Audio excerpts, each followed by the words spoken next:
Hello दोस्तों, आप देख रहे हैं उज्जवल महाराष्ट्र। आप सभी का स्वागत है हमारे और आपके न्यूज चैनल पर। देखते रहिए उज्जवल महाराष्ट्र। लाइक, सब्सक्राइब और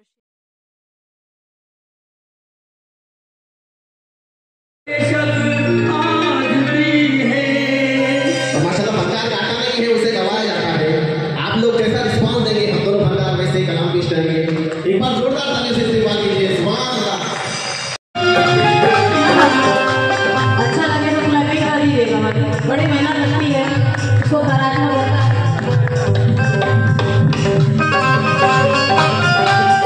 आज है नसीब से प्यार के वफाओं की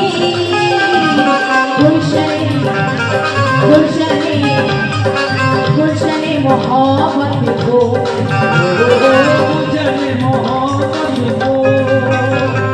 वो मेरे गुनाहों को धो देती है, वो मेरे गुनाहों को धो देती है।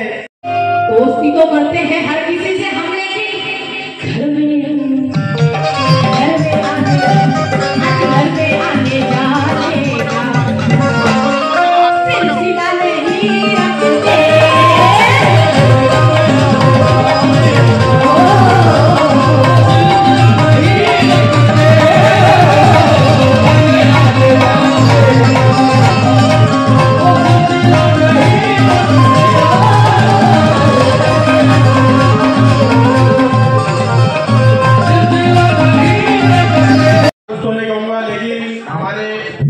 सैयद टीपू सुल्तान साहब और उनकी पार्टी के बारे में एक बात कहूँगा कि अब ये मैदान में उतर ही गए तो इनका मकसद ये है कि सिर्फ हंगामा खड़ा करना मेरा मकसद नहीं। मेरी कोशिश है कि सूरत बदलनी चाहिए। मेरे सीने में नहीं तो तेरे सीने पे सही हो कहीं भी आग, लेकिन आग जलनी चाहिए।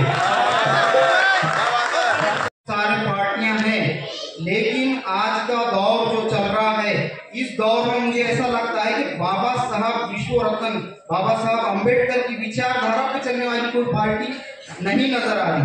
तो इसलिए मैंने बाबा साहब की विचारधारा पे चलने वाली, जैसा उन्होंने संविधान लिखा था, सबका साथ रियल में संविधान ने दिया और सबका विकास असल में संविधान ने करा। जैसा कि मोटा भाई और छोटा भाई दोनों मिलकर क्या कर रहे हैं, नए नए कानून लाकर ठोकते हैं, जनता को परेशान करते हैं। कभी लेकर आ जाते 3 तलाक, कभी जीएसटी, कभी नोटबंदी, कभी एनआरसी, कभी सीए, कभी कुछ ऐसा चलते रहता होगा।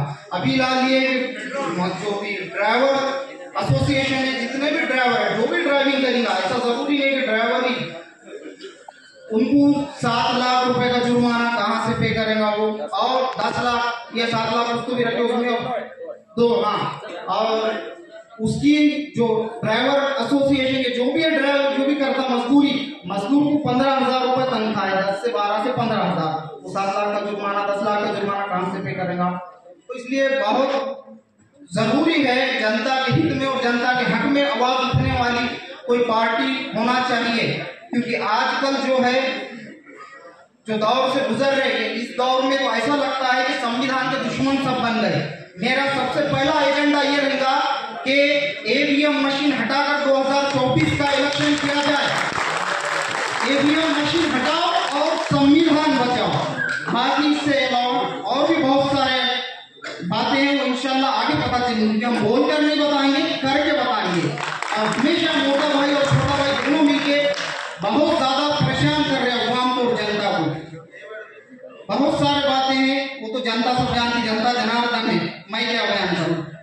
सच्चाई छुप नहीं सकती बनावट के उसूलों से, खुशबू आ नहीं सकती कागज के फूलों से। इनके दौर में ऐसा चल रहा है, ऐसा ही वो चलाने की कोशिश करते कि मैं संविधान को बार लोग क्या बोलते, संविधान का उल्लंघन करते। अरे संविधान लेकर चलो और संविधान के साथ चलो, क्योंकि संविधान ने सबको आजादी से जीने का हक दिया और उन्हें बार जनता का हक मारने की कोशिश करते, जो कि गलत बात है। बस इस बात में तुम्हें कहूँ, सबसे पहला मेरा एजेंडा ये रहेगा कि 2024 का इलेक्शन ईवीएम मशीन हटाओ और संविधान को बचाओ। ये जो पार्टी बनी है अम्बेडकर नेशनल सेना पार्टी को बनाए, पार्टी बनाने का शौक नहीं है, लोगों के विकास का शौक है।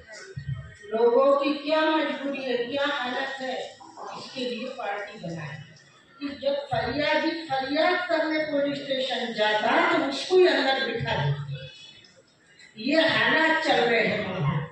और उसके ऊपर जो सरकार है, वो सरकार ऐसी आ गई कि वो ऐसे ऐसे मुद्दे ला रहे कि गरीबों को तो बेमौत मार दे। तो हम सब एक अकेला इंसान अगर पार्टी बनेगा तो वो कुछ नहीं कर सकता, उसको साथ जनता का होना बहुत जरूरी है। कि एक उंगली से अगर किसी को मारो तो मार नहीं लगता, एक फैट बना के मुट्ठी बना के मारो तो फैट कैसी लगती है। उसी तरीके से ये पार्टी का है, पार्टी का जो ये रखे हमने जो पार्टी बनाए, इसका जनता को इसका विकास मिलना, गरीब अल्पसंख्यक को इसका विकास होना होगा। और जब तक आप लोगों का साथ नहीं रहेगा कोई कुछ नहीं कर सकता। हमको लड़ने तैयार है, हम किसी से नहीं डरते सिवाय अल्लाह के, किसी से नहीं डरते। हम जो भी है उससे हम डट के लड़ने के लिए तैयार है, सिर्फ आप लोगों के लिए, जनता के लिए, वो अल्पसंख्यक जनता के लिए, वो गरीब जनता के लिए, वो मजबूर जनता के लिए हम लड़ने तैयार है। सिर्फ साथ आपका होना। आप तो हमारे पार्टी ने जन्म ली है, जब रेंगी चलेगी दौड़ेगी तो सबको हैरान कर दी। अच्छे अच्छों में छुट्टे छूट जाएंगे और परेशान हो जाएंगे, लेकिन कुछ हम कर नहीं सकते जब तक आप लोगों का साथ नहीं रहेगा। आपके साथ रहेगा तो हम बहुत कुछ कर सकते, दिल्ली से दिल्ली तक लड़ते हम जाएंगे। सिर्फ आपका साथ की हमको जरूरत है। और फिर हम क्या करते देखो, पार्टी को अपने जोश में लाओ। आज तक 1947 से देश आजाद हुआ, जब से तो पार्टियां चला रहे देश को, और कैसा चला रहे हम क्या बताएंगे। आप तो खुद ही जानते कि कैसा गिरगुट की तरह रंग बदलते हैं, इलेक्शन में कैसा करते हैं, इलेक्शन चले जाने के बाद क्या करते हैं वो आप सब जानते हैं। लेकिन आपका साथ, जनता का विकास, जब आप साथ देंगे तो जनता का विकास होगा। और पार्टी हमारी मजबूत बनाओ, पार्टी का साथ दो। डॉक्टर सैयद टीपू सुल्तान राष्ट्रीय नेता का साथ दो, वो तुम्हारे लिए मैदान में उतरे। ठीक है, शुक्रिया। थोड़ी देर है भी उसमें। हाँ ओके सर, आज क्या कहेंगे, ऐसी क्या खास बात है? आपने जो एक नई पार्टी का एक आज नींव रखी है, तो ऐसी कौन सी खास बात है आज आपके पार्टी में? यहाँ पर तो कई हजारों पार्टियां हैं, आप ऐसी कौन सी नई बात करने वाले हैं, उसके बारे में हमारे दर्शकों को बताइए। हाँ बोलिए, आप बोलिए। हजारों लाखों पार्टियां हैं, लेकिन सैयद टीपू सुल्तान के जैसा किसी के सीने में दिल नहीं है, जो जनता के लिए लड़ेंगे, मुद्दे उठाएंगे। और जब तक बच्चा रोता नहीं तो माँ दूध नहीं पिलाती। जब तक तुम नहीं बोलेंगे, कोई हल्ला नहीं करेंगे, और उसके लिए पार्टी चाहिए, पार्टी का झंडा चाहिए। पार्टी के झंडे के नीचे ही तो लड़ा जाता, आवाज को गली से दिल्ली तक पहुंचाया जाता। इसके लिए पार्टी होना, पार्टी स्थापन करने का ये मतलब है कि हम जनता के लिए लड़े, जनता के लिए आवाज उठाए, जनता के मुद्दे, ये जो मुद्दे हैं उनको जनता को लेके चलना है बोल के हम ये पार्टी बनाए। और ये पार्टी को हम लेके चलेंगे, इंशाल्लाह गली से दिल्ली तक पहुंचेंगे ये आवाज लेके। सबसे पहले किस मुद्दे पर आप? हम सबसे पहले तो देखो वो मुद्दे पे करेंगे कि जो ये ईवीएम हटाकर मशीन जो है इसको हटाओ बोलेंगे हम। 2024 का इलेक्शन उसको हटा दो सर। कहीं ये लोकसभा को, विधानसभा को देखते हुए कोई ऐसी पार्टी तो नहीं बनाया आपने, ऐसा कुछ? नहीं, ऐसे लोकसभा और विधानसभा, असल जो नेता जो है गली से दिल्ली जाता तो उसको जनता ली जाती, और वो जनता है जब इलेक्शन जब आते तो बैंड को लेकर टूट बारिश के टाइम पे करते, वैसा इलेक्शन के टाइम पे सब निकल के आते बिलों में से, और जैसा इलेक्शन होगा कि फिर गायब हो जाते, गधे के सिर से सिंह कैसा गायब होता वैसा। जनता की मदद कौन करेगा, और गरीबों को देखेगा कौन? जब तक मजदूर रात में मजदूरी करके घर पे नहीं पहुंचता उसका चुल्ला नहीं सिर रखता। तुम रात दिन नए नए फैसले लाते, जनता को परेशान करते, अवाम को परेशान करते। तुम तो बैठे, तुमको वहां पर एयर कंडीशन होता, प्राइवेट जेटों में कौन पहुंचाया? वो गरीब जनता ने पहुंचाई, वो अवाम का तुम्हारे साथ है बोल के तुम वहां पहुंचे। और तुम जब चुन के आने के बाद जब पब्लिक तुम्हारे पास मदद मांगने जाती तो तुम बोलते हम आपके है कौन? पहले तो बहुत बोलते हम तुम्हारे ये है, ये वो है, तुम्हारे हम खिदमतकार है, तुम्हारे हम सर्वेंट है, और जब चुनकर आ जाते तो बाद में बोलते कि हम आपके हैं कौन, दरवाजे जनता के वास्ते बंद कर देते, फिर वो दरवाजे इलेक्शन के टाइम ही खुलते। और हमारे को कोई भी विधानसभा से, लोकसभा से कुछ लेना देना, जनता के हित में आवाज उठाने के लिए और जनता के हक के वास्ते ये बना वाला है। क्योंकि आज का जो दौर गुजर रहा कि जो हिंदू राष्ट्र की जो मांग कर रहे, क्या है ये हिंदू राष्ट्र, क्या है ये हिंदू राष्ट्र? हिंदू राष्ट्र असल में हमारी पार्टी जब सत्ता में आएंगे तो सबसे खतरनाक कानून उसके ऊपर लेंगे कि जो भी हिंदू राष्ट्र का अगर वर्ड अपने जबान पे लाता तो वो असल में देशद्रोह है, वो देशद्रोह है असल में, उसकी नागरिकता रद्द होना चाहिए और उसको देश के बाहर हटाना चाहिए। क्योंकि संविधान का खा रहे, संविधान में रह रहे और संविधान को बुरा बोल रहे, क्योंकि जो तुम मांग रख रहे ये फजूल रास्ता। देश जो है ना गीता से, ना कुरान से, ना बाइबल से, ना गिरजाघर से, ना कोई धार्मिक इससे देश नहीं चलता, देश चलता संविधान से। गिरजाघर, मंदिर, मस्जिद, तुम्हारा धर्म, हमारा धर्म, सबका धर्म अपने घरों तक और मंदिर मस्जिद के अंदर तक है। मंदिर, मस्जिद, गिरजाघर, समाज मंदिर, उसके अंदर धर्म, तुम्हारे घर के अंदर धर्म। धर्म को राजनीति के अंदर मत लाओ। तुम गंदी राजनीति कर रहे, इतनी गंदी राजनीति कर रहे कि जिसकी हद नहीं धर्म की।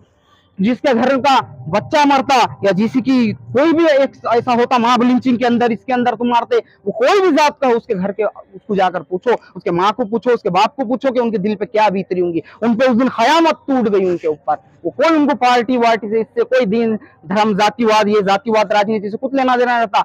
जिसका कोई इंसान घर से मरता जाया होता उससे पूछो कि उसके दिल पे क्या बीतती, कि इंसानियत के नाते से सर। पूछो। महाराष्ट्र में आपकी पार्टी ने कदम रख चुका है, तो कौन कौन नए लोग आपसे जुड़े? अब वो तो इंशाल्लाह जितने भी ज्यादा से ज्यादा अवाम जुड़ेंगी उतना बेहतर रहेगा। क्योंकि हमने जो पार्टी बनाए सब आम जनता के वास्ते ही तो बनाए ना, उनके हित में, उनके हक में आवाज उठाने के लिए। क्योंकि आजकल बहुत सारे मुद्दे हैं जिस पर कोई पार्टी आवाज नहीं उठा रही, कोई भी चीज आता उसका आवाज नहीं उठाते, विरोध नहीं करते। बोल रहे वो हिंदू राष्ट्र बनाते, हाँ हिंदू राष्ट्र कैसा बना सकते हो? क्या 4 मुसलमान हैं इंडिया के अंदर जो उनको निकाल देंगे और हिंदू राष्ट्र बनाएंगे? लेकिन जब 950 साल मुसलमानों ने हुकूमत देश की संभाली थी ये हिंदुस्तान की, तो जब ये कहाँ गए थे? उन्होंने तो नहीं करे ऐसा कि नहीं हम है तो इनको निकाल देंगे, इनको हकाल देंगे, और हम है तो ये ऐसा हिंदू लोगों को हकाल दिए और मुसलमानों ने राज करे। 950 साल मुसलमानों ने हुकूमत करे मगर हिंदू को जरी भी तकलीफ नहीं होने दिए। भाईचारा था उनके दिल में, भाईचारा लेके चले उन्होंने। आज कहाँ गया वो भाईचारा? सर लेडीज के लिए खास करके और नौजवानों के लिए आप क्या ऐसा कौन सा कदम उठाए? लेडीज के लिए और नौजवानों के लिए जो ऐसा कहा गया था कि सत्ता में आने के बाद हम नौकरियां देंगे, नौजवानों को नौकरियां देंगे, उनको बोल रहे कि तुम हायर एजुकेशन हासिल करो और पकोड़े तलो। क्या हायर एजुकेशन पकोड़े तलने के लिए उन्होंने वो हासिल कर रहे उतनी डिग्रियां वो सब? अगर ऐसा तुम देश का भविष्य के साथ खेल रहे, तुम वो जो बच्चे हैं वो कोई भी जात का हो, हिंदू, मुसलमान, सिख, ईसाई, जय भीम, कोई भी समाज का बच्चा हो, वो देश का भविष्य है। वो बड़ा होके कल एपीजे अब्दुल कलाम बनेगा, वो बड़ा होके कल विश्व में भारत को सुपर पावर बनेगा, वो बड़ा होके भगत सिंह बन सकता देश के वास्ते, वो बड़ा होके और भी कोई महापुरुष बन सकता। तो तुम देश के भविष्य को अपने हाथों से खराब कर रहे, पकोड़े तलने लगेंगे तुम। उनके लिए हायर एजुकेशन जिन्होंने भी हासिल करे, उनके लिए जितना भी आला से आले मकाम तक उनको जितने भी उनकी जहां तक उनको पहुंचाना चाहिए वहां तक उनको गवर्नमेंट सपोर्ट करना। हमारी गवर्नमेंट जब भी आएंगी इंशाल्लाह एजुकेशन जो बिक रहा आजकल, गरीब का बच्चा कहाँ से सीखने के लिए जाएगा? लाखों रुपए फीस लगा दिए, सबसे पहले तो सीखेंगे उसके ऊपर कसेंगे, किसके ऊपर? कि जो एजुकेशन को बेच रहे, लाखों एजुकेशन को मुफ्त कराओ, फ्री कराओ। जितने भी प्राइवेट एजुकेशन के ये चल रहे इंस्टीट्यूट उन सबको बंद कराओ या उनके ऊपर कानून लाओ। तुम ये ड्राइवरों पे, गरीब जनता पे जो ला रहे ना, मोटा भाई और छोटा भाई दोनों को भी बोलूंगा मैं, तो उनके ऊपर आप लाओ कानून। क्योंकि सरकारी स्कूल जो है उसके अंदर ऐसा एजुकेशन मिलना चाहिए कि जो आप बोलते सबका साथ सबका विकास, कहाँ हो रहा सबका साथ सबका विकास? बेटी मणिपुर के अंदर कपड़े निकाल कर उसको इतनी बयान नहीं कर सकता मैं, इतने बुरे हाल में उनको मारा जाता, क्यों नहीं आपने उन पर एक्शन ली? क्यों नहीं उनको आपने जल्दी